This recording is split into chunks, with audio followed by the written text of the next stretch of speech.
Título: A organização genital infantil, uma interpolação na teoria da sexualidade, 1923. Iniciaremos pela nota do editor inglês. A presente tradução inglesa com o título modificado baseia-se na publicada em 1924. Este artigo foi escrito em fevereiro de 1923, Jones, 1957.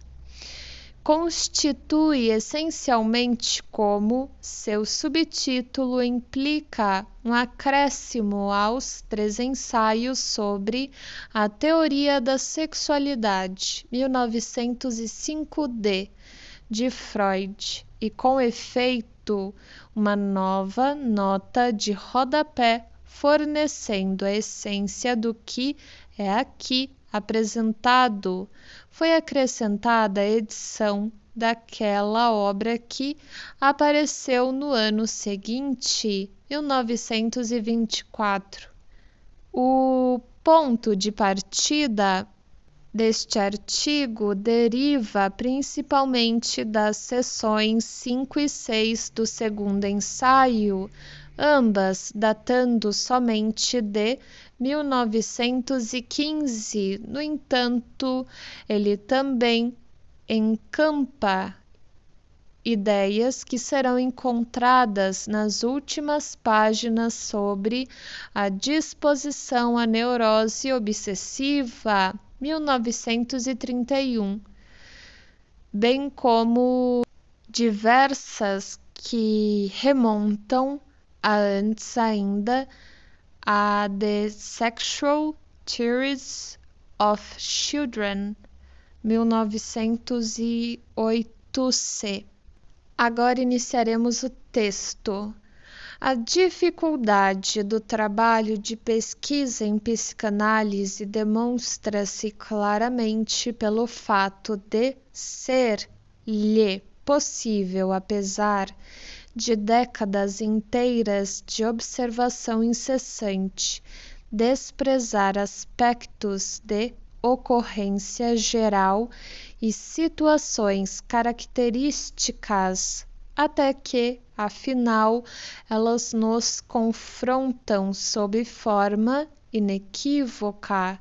As observações que seguem têm a intenção de reparar uma negligência desse tipo no campo do desenvolvimento sexual infantil. Os leitores de meus 3 ensaios sobre a teoria da sexualidade, 1905d, dar-se-ão conta de que jamais empreendi qualquer remodelação completa dessa obra em suas edições posteriores, tendo, porém, mantido a disposição original e acompanhado os progressos efetuados em nosso conhecimento mediante interpolações e alterações no texto.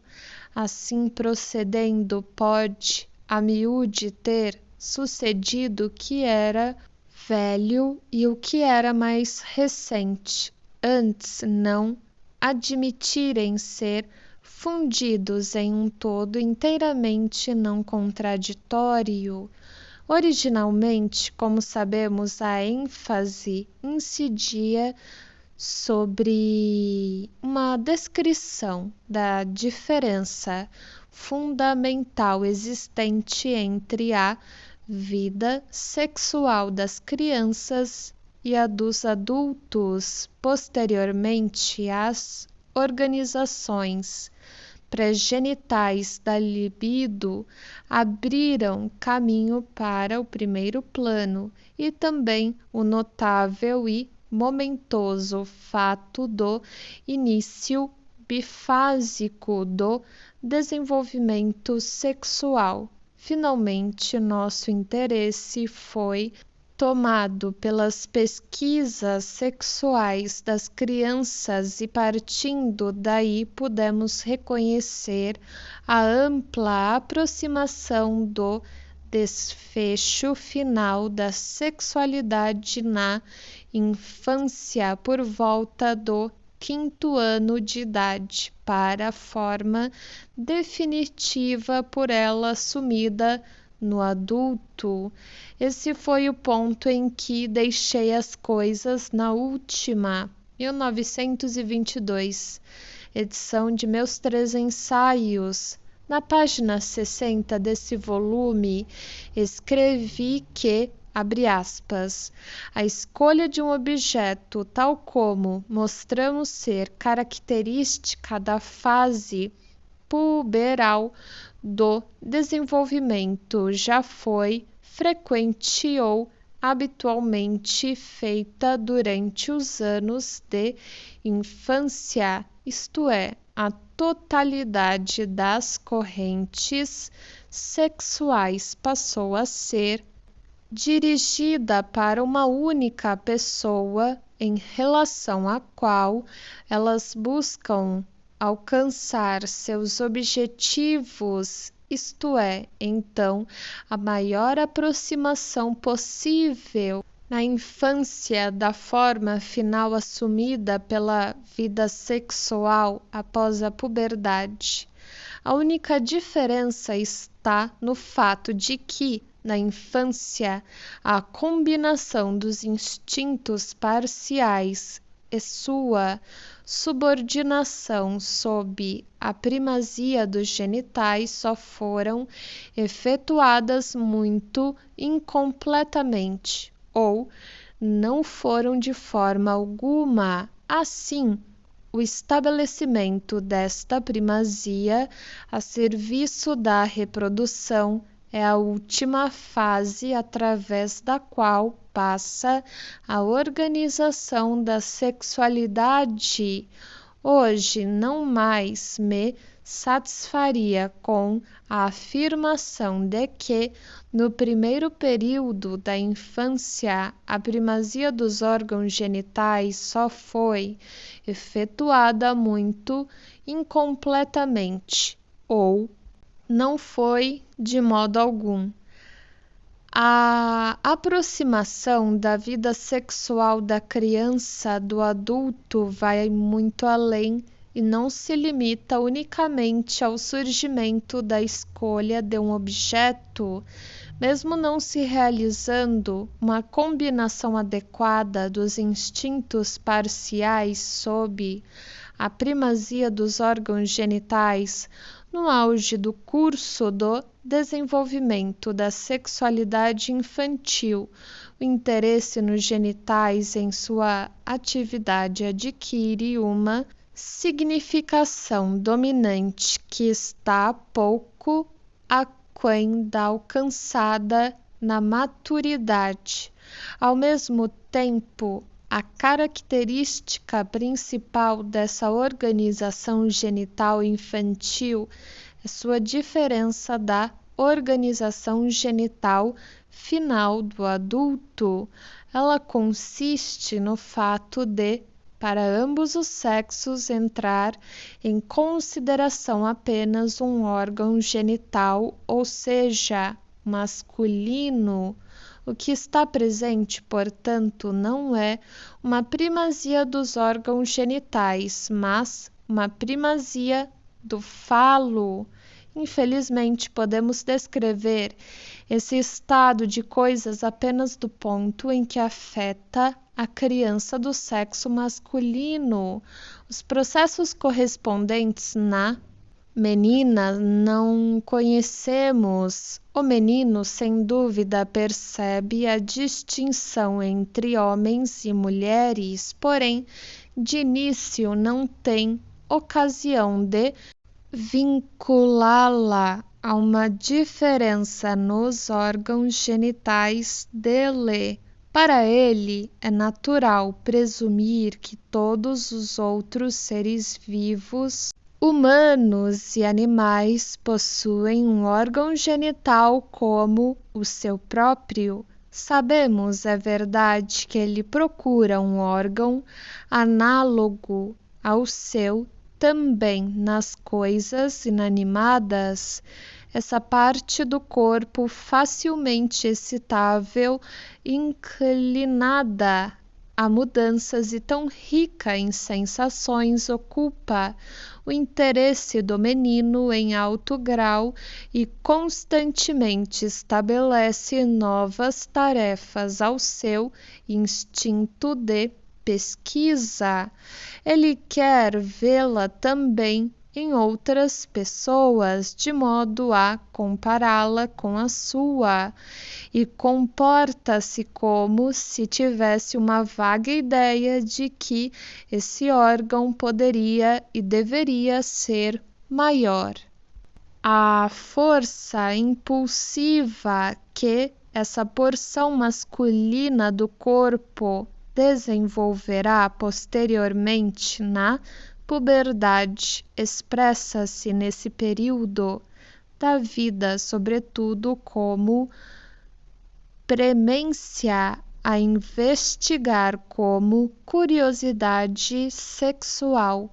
Muitos dos atos de exibicionismo e agressão cometidos pelas crianças e que, em anos posteriores, seriam julgados sem hesitação como expressões de luxúria na análise, demonstram ser experimentos empreendidos a serviço da pesquisa sexual.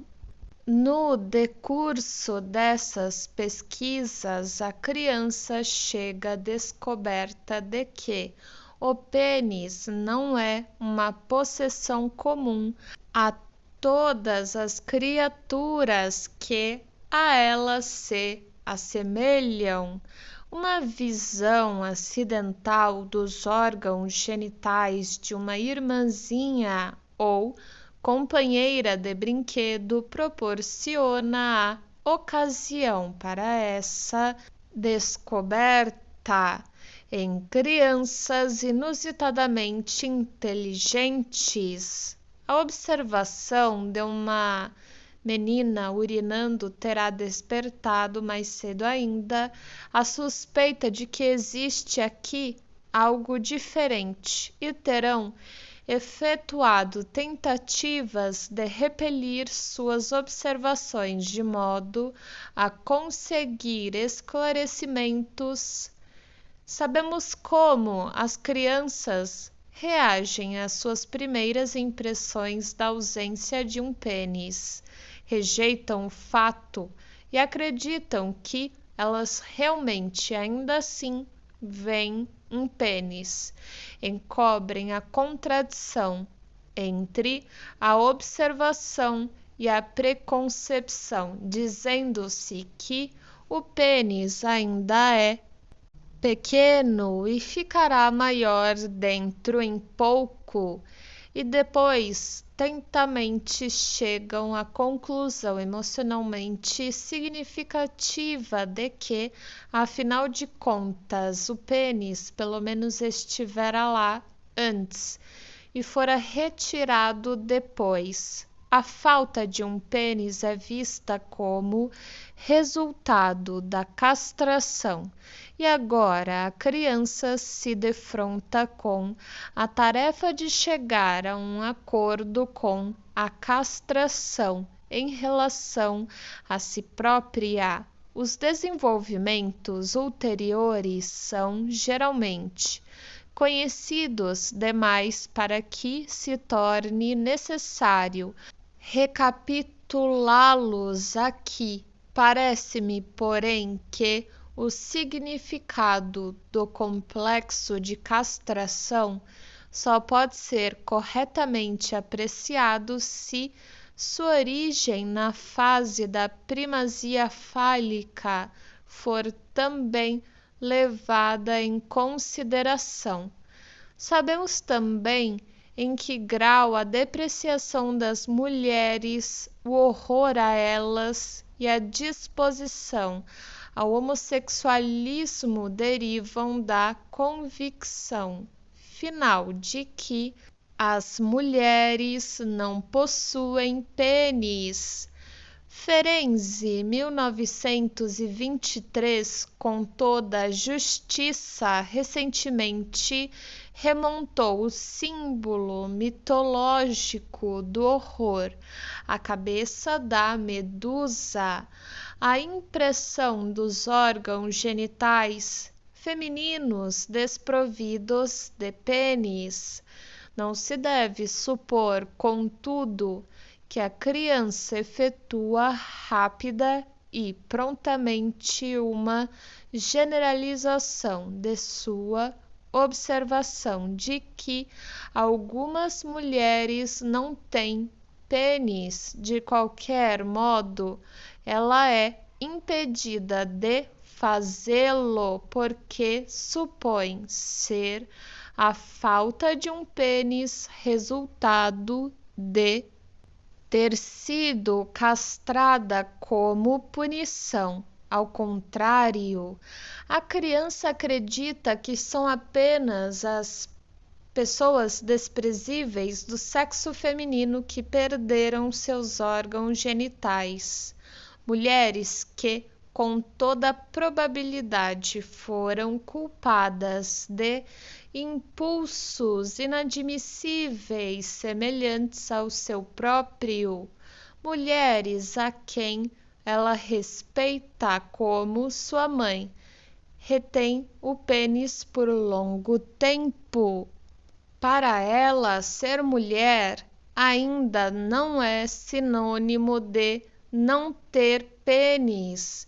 Mais tarde, quando a criança retoma os problemas da origem e nascimento dos bebês, e adivinha que apenas as mulheres podem dar-lhes nascimento, somente então também a mãe perde seu pênis, e juntamente são construídas teorias bastante complicadas para explicar a troca do pênis por um bebê. Em tudo isso, os órgãos genitais femininos jamais parecem ser descobertos. Como sabemos, imagina-se que o bebê viva dentro do corpo da mãe, em seus intestinos, e nasça através da saída intestinal. Essas últimas teorias nos levam além da extensão de tempo abrangida pelo período sexual infantil.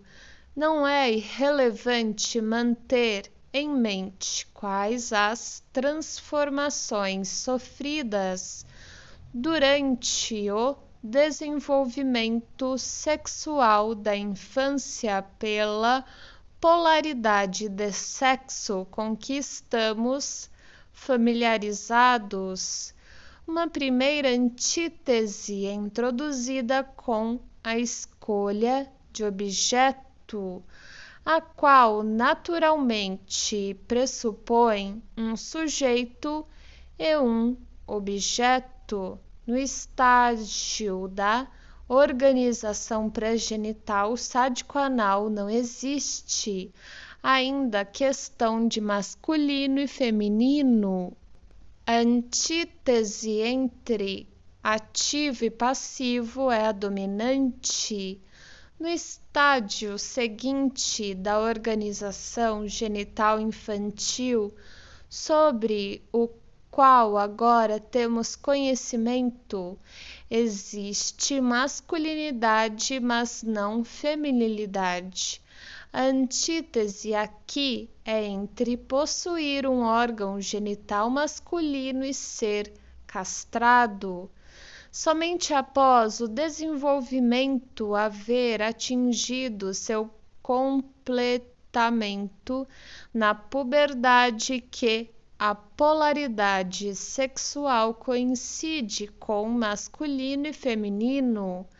A masculinidade combina os fatores de sujeito, atividade e posse do pênis. A feminilidade encampa os de objeto e passividade. A vagina é agora valorizada como lugar de abrigo para o pênis. Ingressa na herança do útero.